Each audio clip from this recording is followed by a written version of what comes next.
이번 시간에는 김만중 작가의 구운몽이라는 고전소설 함께 살펴보도록 하겠습니다. 먼저 도움을 주는 쌤의 한마디입니다.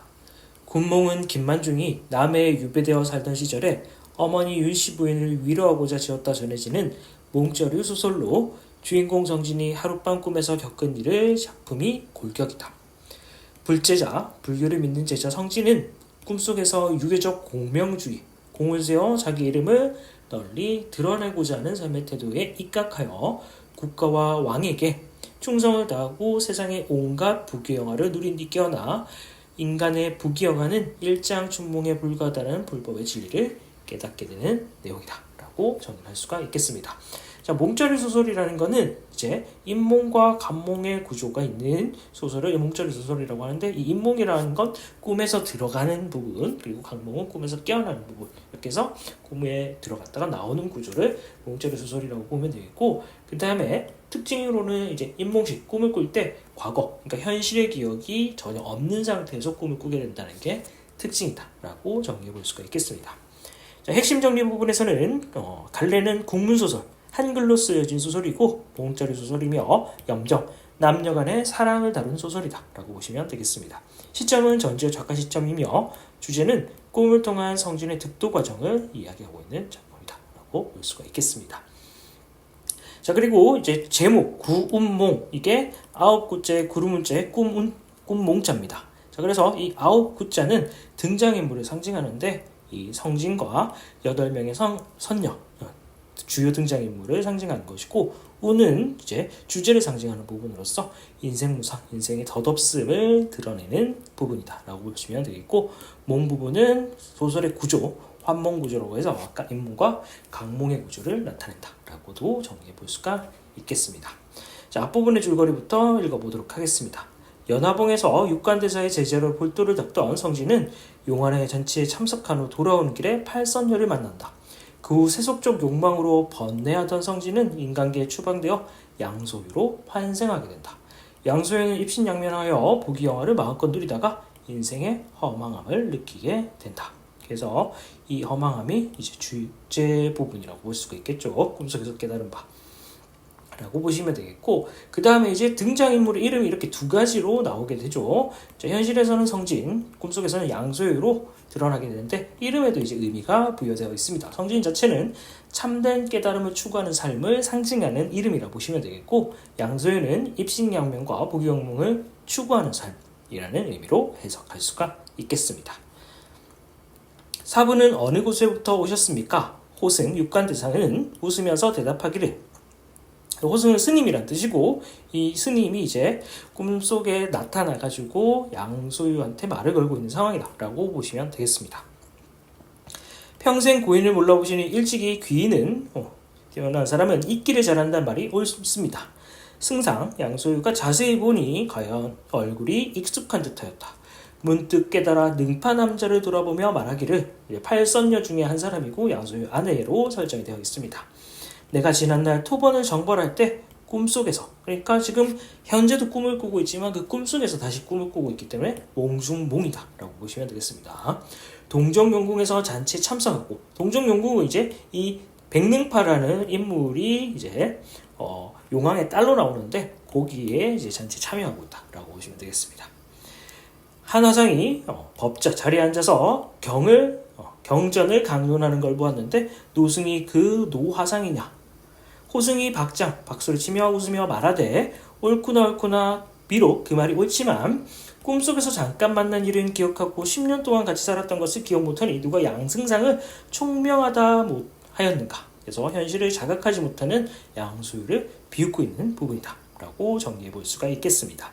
승상이 망연자실에서 말하기를, 소유는 15세 이전에 부모의 곁을 떠난 적이 없고 16세에 급제하여 곧바로 왕의 명을 받아서 관직에 있으니 동으로 연나라의 사신으로 가고 토번을 정벌하러 떠난 것 외에는 일찍이 수도를 떠나지 아니하였는데 언제 사부와 함께 10년을 함께하였는가 라고 얘기하고 있습니다. 그래서 이 해당 밑줄친 부분은 과거 현적을 의학적으로 제시하고 있다는 특징이 있다라고 정리해 볼 수가 있겠습니다.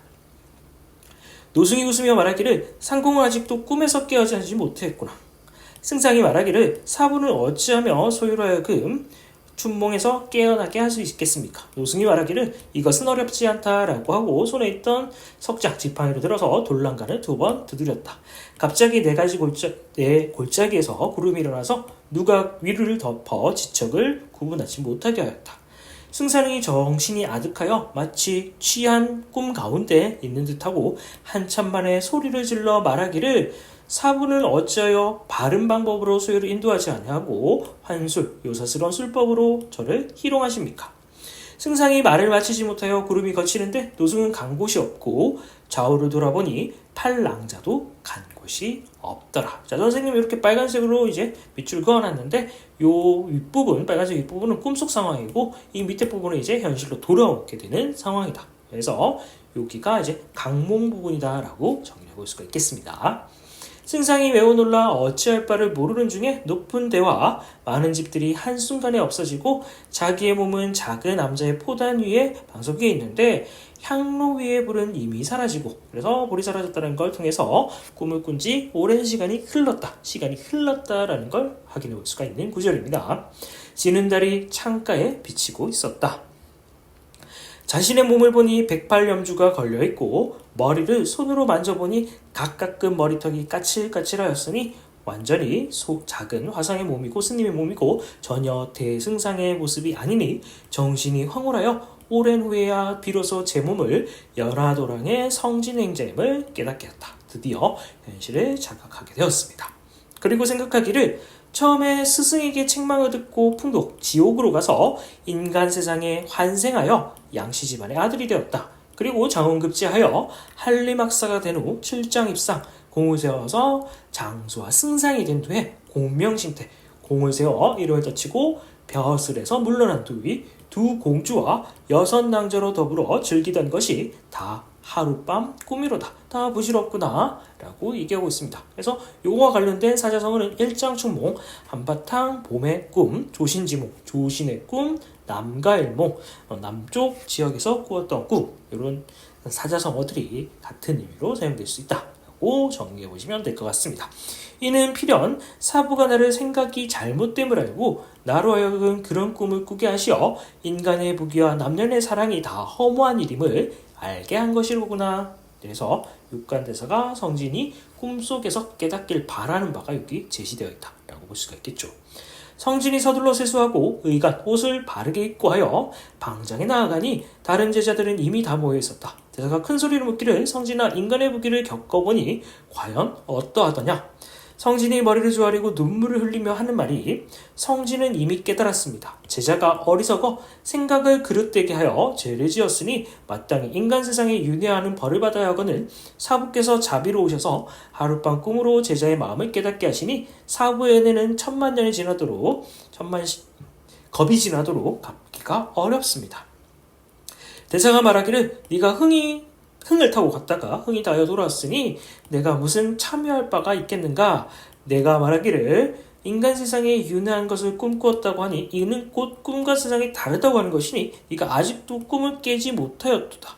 옛말에 장주는 장자를 의미합니다. 꿈에서 나비가 되었다 다시 나비가 장주가 되었다 하니 어느 것이 거짓이고 어느 것이 참된 것인지 분별하지 못하니 이는 성진과 소유에 있어 어느 것이며 참이며 어느 것이 꿈이냐라고 얘기하고 있습니다. 자, 이 부분이 조금 어려울 수 있는데 이것은 현실과 꿈을 구분짓는 것은 참된 깨달음이 아니다.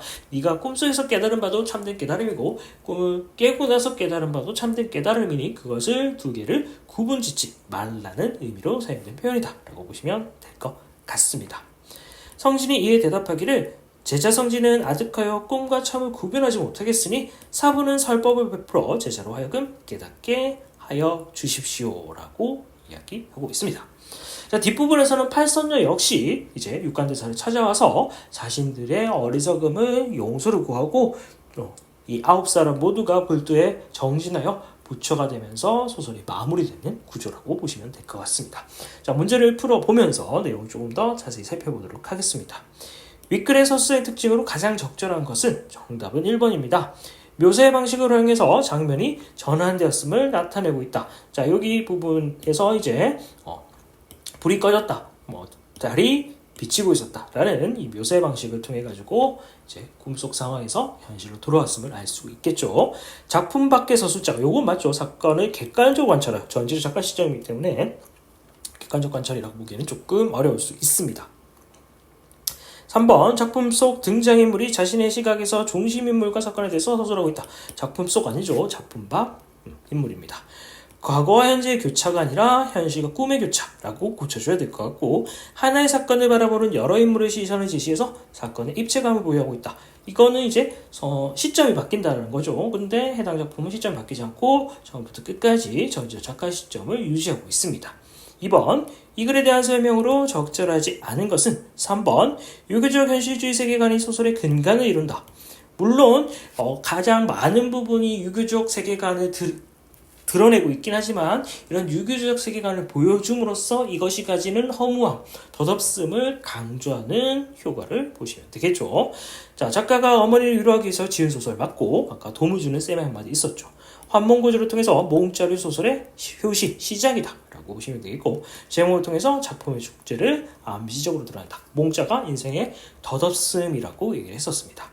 꿈속의 내용은 당대 세속적인 삶의 방식을 반영하고 있다. 그렇죠. 자, 3번 보기를 바탕으로 윗글의 내용을 이해한 내용으로 적절하지 않은 것은 꿈몽은 김만중이 유배지에서 모친 윤씨를 위로하기 위해 지은 소설로 하룻밤 꿈의 인간사를 경험한 성진이 다시 불법에 귀환되는 내용을 담고 있다. 특히 아홉구 구름은 꿈몽인자로 이루어진 제목은 작품의 중심 내용과 서사적 특징을 단적으로 보여주고 있다는 점에서 상징적 의미가 있다라고 얘기했는데 5번이 틀렸습니다.夢은 세속적 욕망이 실현된 공간으로, 이건 맞죠? 꿈에서나 행복한 모습으로 어머니를 위로해라 했던 작가의 효심과 관련입니다. 아니죠? 꿈속의 내용은 이제 주제를 전달하기 위한 효과적 장치로 기능하고 있다라고 정리를 하시면 되겠고, 나머지는 한번 읽어보시면 될 것 같습니다. 4번 A에서 대사가 말하고자 한 바와 가장 부합하는 것은, 자, 이 부분에서는 현실과 꿈을 구분하지 말라는 의미가 제시되어 있었습니다. 그래서 4번으로 보셔야 되겠죠. 자, 그 다음에 5번 기음, 미음에 대한 설명으로 적절하지 않은 것은, 자, 일단 4번이 틀렸는데 니을을 보면 장주가 꿈에서 나비가 되었다가 다시 나비가 장주가 되었다라고 하니라고 나와 있습니다. 성진과 육관대사의 형식과 꿈이 다르지 않다는 걸 깨달았다라고 말하는 것이다. 아니죠. 아직 깨닫지 못하고 있는 상태였기 때문에 이번에 다시 육관대사에게 가르침을 구하고 있는 부분이 다시 제시되어 있습니다. 그래서 4번이 틀렸다라고 정리를 해보시면 될 것 같습니다. 자, 그 다음 서술형 평가.